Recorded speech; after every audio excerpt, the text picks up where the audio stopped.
Hello, everyone. Welcome to AIFS Study Abroad session for Holidays Abroad. My name is Angela Manginelli. I am the Vice President, Director of Alumni and Inclusion Initiatives at AIFS, and I am joined by several of my colleagues and ambassadors, and so I am very excited to have all of you here with me today. Michelle, would you be so kind as to introduce yourself? Hi, everyone. I'm Michelle Walters. I am I work with University Relations over on the West Coast, and I'm so glad to be here and listen to all these fun stories from tonight. Excellent, thank you. Alina, I'm going to call on you in the order that you're in my screens here. So Alina, would you introduce yourself and where you studied abroad? Yeah, hi, my name is Alina. I am a sophomore at the University of California, Berkeley, and I studied abroad in Granada, Spain in fall of 2018. Excellent. Sadie? All right. Hi, I'm Sadie. I go to Champlain College in Vermont, and I studied abroad in Berlin, Germany in the fall of 2019. Excellent. Thank you. Rachel? Hi, everyone. I'm Rachel, a graduate of Hampton University, and I studied abroad in Barcelona, spring 2020. Excellent. Thank you. And Nele? Hi, everyone. My name is Nele. I'm the AIFS resident director in Berlin, and I was, of course, Sadie's RD when she was here a year ago. Excellent, thank you. So today, the purpose of today's gathering is really just to talk about our favorite holiday stories, the favorite foods and traditions that we experience during the time abroad. And I'm gonna open this up to everyone. So my first question is, what were the holiday traditions abroad? And if you wanna start maybe with the December traditions, and then if there are others from other months that you wanna note, that would be great as well, or from your time abroad. And let's see, I'm going to open it up to my ambassadors first. So Alina, would you have anything you'd like to add? Yeah, absolutely. So while I was in Granada, Spain, I think one of the most magical times was around Christmas, because you have these really elaborate holiday markets that last essentially the entire month of December, and you can buy all of these foods and all of these treats and traditional things that you can't find at any other time of the year. One of the most, I don't know, like special experiences I had that was sort of brought to my attention by the resident directors was the fact that the convents, there are quite a few in Granada, that during Christmas, they sell these special cookies. So you can actually go in and purchase these little cookies, and there's like some special things you have to say to sort of get and ring special bells, and like you can't see anybody, but they were so good. And I was so glad that I had that opportunity. I would not have known to do that otherwise. I like that, like a little secret cookie society, if you will. That's awesome. Sadie, what was your experience in Berlin? Sure. Definitely also a lot of treats for sure. I mean, Germany is known for its Christmas markets around this time of year. So they start like late November, sort of, and then last basically through December, through Christmas. And they were like my favorite thing to go out. I would just wander the city kind of and find them around every corner, basically. There's also a very nice tradition every Sunday leading up to Christmas. It's Advent, so there's 4 Advent Sundays, and I celebrated it with my host family. It was very sweet. Like, I'm not a religious person, and it's sort of semi-religious, but it's just like a nice like family thing every Sunday to mark the passing of time. So yeah, those are some nice traditions there. Excellent, thank you. Rachel, what was your experience abroad? So just a question, is this specifically surrounded around December? Doesn't have to be, no. I mean, obviously, since we're in December, can start there, but any holidays that you experienced abroad? Okay, so I wasn't there in December, but the closest thing to a holiday around then, well, by the time I got there in January, were the sales. Like they had sales, I guess, from around Christmas to the end of January. And that was my favorite thing in the world because I just love to shop. And then after that, one of the big things was focused on their 𝗟𝗧'𝗦. It was like a festival. And they were like these big green onions, I guess. And so people would grill them, and then you'd like wear a bib, like one of those places in the US where you go to get like crab in a bag. So you wear like a bib and gloves, and it was like a big deal. And he'd like peel the big onion, dip it in sauce, and eat it. I thought that was really fun. And then another one that I really liked was their Carnival, which was outside of Barcelona. And it honestly was just like a big Halloween, just at a different time of year.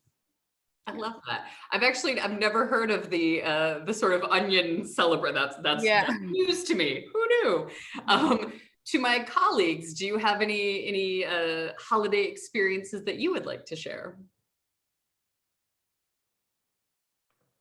I can share a little bit. So I didn't study abroad during the winter season either, but I did work abroad for a year over in Japan, and it was one of the most different Christmas experiences that I've ever had, because Christmas isn't a holiday technically over there. I mean, they still go all out because the world goes all out with the lights and all of the pretty stuff. But some of the traditions that I learned about, during the winter season was, first and foremost, the thing that I remember most about Christmas is that in Japan, Kentucky Fried Chicken is a really big deal during the holidays. And like Christmas Day, like that's what so many families do, is they will go out and they'll get like the biggest bucket of fried chicken that they can possibly have. And that's like their Christmas dinner. That's their Christmas meal. And everywhere you go, there's a lot of Kentucky Fried Chickens, which also tickled me, but like they have like a life-size Colonel Sanders, like outside, he stands outside of every single KFC in Japan. And they dress him up in like yukata, which is like traditional, Japanese wear, and he's so festive. And so I have like a million photos of me with a million different dressed up Colonel Sanders, which is very strange. So that is what I think about when it comes to Christmas in Japan. I love that. Learning so much myself, like I had no idea. Nele. So in Germany, my favorite things during the Christmas time are, of course, the treats. We always do a big cookie bake with my friends. And we always go with the students to the Christmas markets. And they're everywhere. Every teeny tiny town has Christmas markets, plural. I think Berlin normally has 80. And in Dresden, it's specific to Dresden, but you can buy it everywhere, but it's sort of like a denomination protected kind of thing. They have the Dresdner Christstollen, which is this really sweet, heavy, buttery baked bread, but it's more like a cake, and it's a bit like Christmas pudding or like a fruit cake in Britain. It's just delicious. So you get that, and then it's already like there's, I don't know how much butter in it. Probably half of it is butter. The rest is like a little bit of flour and sugar and some candied something. And then you slice it and you eat it like a slice of bread, and you put more butter on it. So I love that. It's doused in like this thick layer of like powdered sugar, and nice. Mouth watering.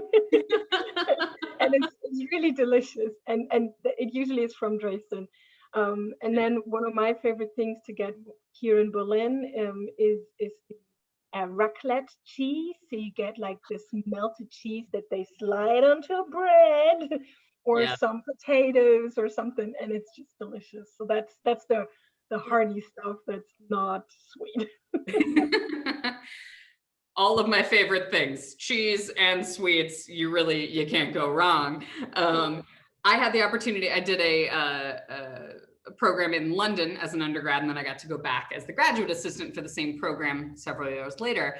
And I never got to spend Christmas itself in London, but I was there during several different holidays. But one of the things that I love both in the US and abroad is the Christmas lights, right? Just seeing white twinkle lights or light displays everywhere. And I remember in London going around on the top of the double-decker buses and just being able to see all the different neighborhoods and kind of how they decorated was something really enjoyable.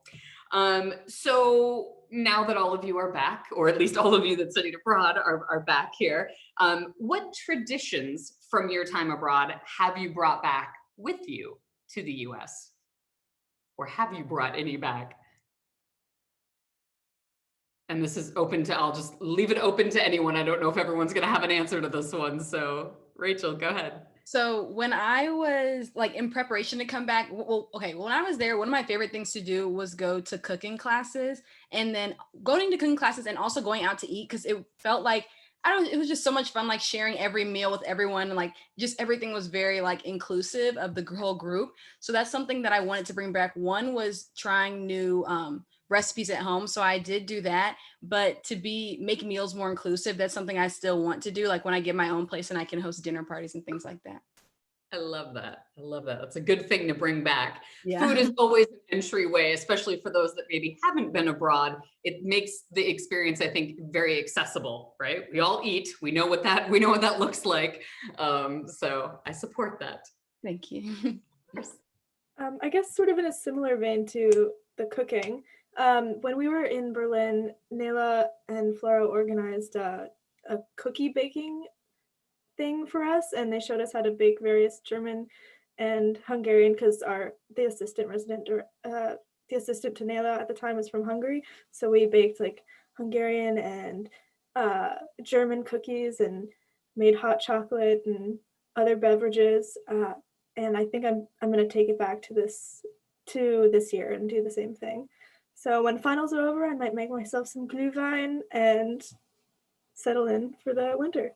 I love that. And I will say that I know at least on our customized faculty-led Instagram, there are a lot of delicious cookie recipes. And I was going to say, I know that Michelle has actually been baking them.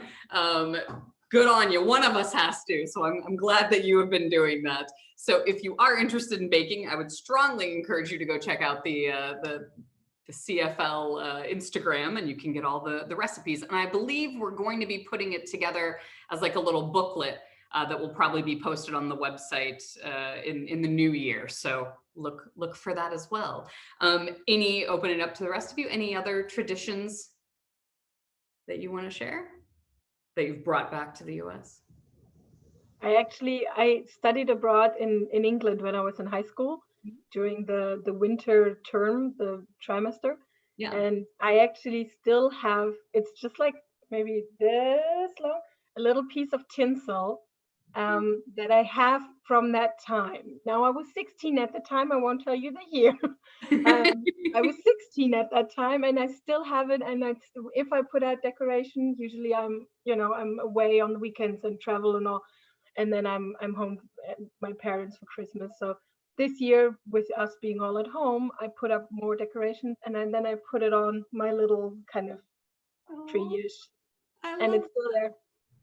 I love that. That delights me. That is such a good thing to bring. And I love that you've kept it for a couple of years now, like that's that has sentimental purpose there. Yeah, and there's like two little hippopotamus that are sort of like on a string, and you can hang up. They used to be fragrant, kind of like like a car freshener kind of thing, but they're really thick and cuddly, and they are still from the same time, and I have them here with me looking at them now. I love that. I love that. I remember in the UK, what do they call them? Christmas poppers, right? They're like little, not fireworks, but sort of noisemakers that you would have for December holidays and New Year's. And that was something that British friends in the US have kept. I didn't necessarily bring back myself, but I see it a lot still, and that has good memories for it. So love that. Yeah, we have those for New Year's usually, but nice. And I know in Spain they use them on Christmas as well. Nice. It's a European thing. I'm bringing back all of Europe. And I know we've talked obviously a little bit about culinary treats. Anything that you haven't mentioned already that's kind of associated with holidays abroad? Not necessarily, again, December specific holidays, but just any culinary treats you want to mention?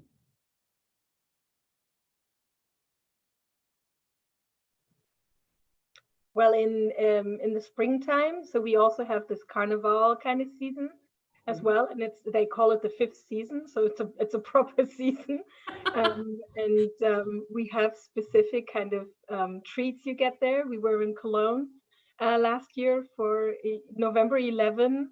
at 11, sort of, that's when it started. And we were there just at the start of the season, and people were actually in costume. We were there the day before or something. It was a Sunday, so that's when it was happening. And they have specific kind of treats, and I know, Sadie, you got one. These, what are they called? The bit? No, not the 𝗦𝗢𝗖𝗓. The 𝗦𝗢𝗧𝗦. The 𝗦𝗢𝗓. Guy, Yeah. the little, it's like a little enriched dough man with raisin eyes, and it's delicious.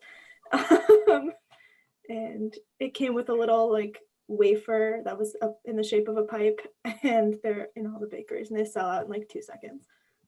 Yeah, and this is a really Western German kind of thing. So it's you know, all the baking, of course, and then that season sort of goes on, and then at the end of it is when Easter happens, basically. And then we always do Easter brunch, and we bake a yeast, like a challah bread kind of thing. Nice. Yeah. Excellent. I like that. Any other notes of culinary wisdom to share? No? All right. So kind of moving away specifically from the holiday specific, but just in general, what was the best part of your experience abroad? I know that's a hard question. I know that's a big ask, right? What was one of your favorite things about your time abroad? How about that? For me, and I guess also sort of related to the holidays, was the fact that my family from the States came and visited over the Christmas holiday. So my host family and my real family were all together celebrating the holiday, which was just a lot of fun. And it was really cool to sort of get to introduce everybody and, you know, expose both sides of my family to my life in Spain. So that was probably one of my favorite moments while abroad. I love that you got to bring both sides of your family sort of, you know, abroad and home together. That's awesome.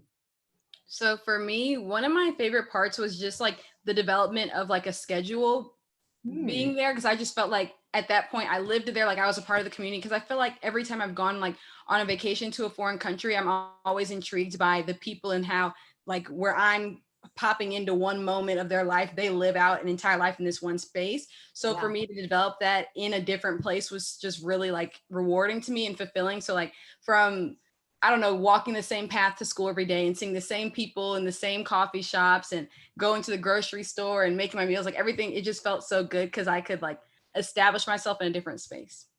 I love that. I remember when I lived in London, the fact that the guy that sat in the station at the tube, right, in the train, he was the ticket agent. And I was very fortunate that I got to go back again as a grad student. And he was like, oh, I remember, you know, I got to the point of just sort of saying hi when I was getting on the Bakerloo line, and he remembered me. And the first time I came back as a grad student, he was like, I haven't seen you in ages. And just that moment of like a complete stranger that is familiar in one way. It's like, oh, I only know you from sitting in this place, but I know you. So I get that just sort of the daily existence. That's fun. Yeah, I also think that's one of the best parts of going abroad. I tried to become as much part of the community as I could. I sought out like a dance class and went to it pretty much every week and tried to do stuff like that. But I don't want to be repetitive, so I'll choose another one. I think one of my favorite parts was traveling within Germany. I did fall break by myself. I just went on a bus, a really cheap bus all around. And I got to see like where my host family was from and go to the south of Germany and then see some of the Alps and do all that stuff. And I felt like really self-sufficient organizing it and being alone. But yeah, I'd say I love that. And a skill I'm sure that will serve you well for the rest of your life. Like once you have traveled on your own and you're like, I navigated the train or the bus or, you know, being in a different language, it, I think, gives you an extra sense of confidence to come back and be like, oh yeah, I can take that trip to New York City, or I can go, you know, do grad school abroad because I've handled it successfully as an undergrad. So I love that. I love that. To my colleagues from the staff, any thoughts in that space? I think, one of my, and it's so hard to pick one, so I'm going to pick kind of an encompassing one that I've been really missing lately about being abroad is, that first breath of air you take in when you've got off of whatever transportation you're going to when you come to a new city. So if you're getting off on the train for the first time in London or the plane, and so, like that, just that feeling of like, I'm somewhere new and this is exciting and I have no idea how I'm going to get from where I am to where I'm supposed to be, but it's going to work out. And just kind of like that feeling of excitement that that you are in a new environment, in a new place, is one of the things that I love most about anytime that I've gone abroad. So. I know all of us are anxious to get back down the, not on the tarmac itself, but like walk down into the plane and be on the tarmac in a plane going somewhere. So I agree. That's always a special feeling. Nele. I always loved when I came back to the countries I was living in, and then just feeling at home again. Yes. And I was also in Barcelona, and then I visited it again, and I was just like, yeah, and this is here and this is there, and I know these places, and just know your way around. You arrive from the airport on the city train, and you step out, and just like, yeah, so this is this station, and then our hotel, oh, it's right there, and you just feel like you're at home, and you have another place where you have that feeling. So that's something that sort of sticks with you a little bit later, but it's great. I love that. And even right now, because travel is not really an option, even watching shows about travel and you see it and you're like, oh, that's my bridge, or I've been there. And my husband is like, yeah, I get it. You've traveled. But it is sort of nice, even when you're seeing it on TV and you're like, no, I know exactly where they're heading. And that's a place I used to go to all the time. So I love that. And I think we're all ready to, when the world is able to open back up again, to get back out there. Well, I appreciate all of you taking some time today to chat with me about your holiday experiences abroad. It's always lovely to hear about everyone's travel experiences. Look forward to having some more webinars in the spring. So for those of you that weren't able to join us today, definitely check out our website. We have a full list of opportunities for you to engage with us again in the spring. Happy holidays to everyone, and we will look forward to seeing you again on a future webinar.